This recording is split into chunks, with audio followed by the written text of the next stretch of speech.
നിരവധി ആരാധകരുള്ള യൂട്യൂബേഴ്സാണ് diamond couples. ലക്ഷക്കണക്കിന് സബ്സ്ക്രൈബേഴ്സാണ് ഇവർക്ക് സോഷ്യൽ മീഡിയയിൽ ഉള്ളത്. നിരവധി വിമർശനങ്ങൾ നേരിടേണ്ടി വന്ന സോഷ്യൽ മീഡിയ കപ്പിൾസ് കൂടിയാണ് ഇവർ.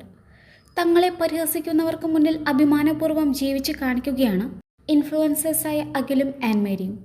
ഇപ്പോഴിതാ ഏറെ വേദനിപ്പിക്കുന്ന ഒരു വാർത്തയാണ് ഡയമണ്ട് കപ്പിൾസിൻ്റെ കുടുംബത്തിൽ നിന്ന് പുറത്തു വരുന്നത്.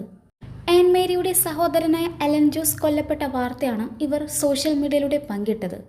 തങ്ങളുടെ പ്രിയ സഹോദരൻ അലൻ ജോസ് കാട്ടാനയുടെ ആക്രമണത്തിൽ ഞങ്ങളെ വിട്ടുപിരിഞ്ഞത് എല്ലാവരും അറിഞ്ഞു കാണും എന്ന് വിശ്വസിക്കുന്നു. എല്ലാവരുടെയും പ്രാർത്ഥനയിൽ ഉൾപ്പെടുത്തണം എന്ന് അഭ്യർത്ഥിക്കുന്നു. ഇങ്ങനെയായിരുന്നു ആൻ മേരിയുടെയും സഹോദരൻ അലൻ ജോസിൻ്റെയും ചിത്രങ്ങൾ പങ്കുവെച്ചുകൊണ്ട് അഖിൽ കുറിച്ചത്. കാട്ടാനയുടെ ആക്രമണത്തിൽ കൊല്ലപ്പെട്ട അലൻ ജോസഫിൻ്റെ വാർത്ത മലയാളികൾ ഏറെ വേദനയോടെയായിരുന്നു അറിഞ്ഞത് എങ്കിലും ആൻ മേരിയുടെ സഹോദരനാണ് അലൻ ജോസഫ് എന്നതുകൂടി അറിഞ്ഞപ്പോൾ കൂടുതൽ വേദനയാണ് ആരാധകർക്കുണ്ടായത്. അലനൊപ്പം അമ്മ വിജിയും ഉണ്ടായിരുന്നു. ഗുരുതര പരിക്കുകളോടെ അമ്മയെ ജില്ലാ ആശുപത്രിയിൽ പ്രവേശിപ്പിച്ചിരിക്കുകയാണ്. രാത്രി ബന്ധുവിൻ്റെ വീട്ടിൽ പോയി വരുമ്പോഴായിരുന്നു സംഭവം. വീടെത്തുന്നതിന് തൊട്ടു മുൻപാണ് ദുരന്തം സംഭവിച്ചത്. അമ്മയെ രക്ഷിക്കുന്നതിനിടയിലാണ് അലന് ഗുരുതരമായി പരിക്കേറ്റത്.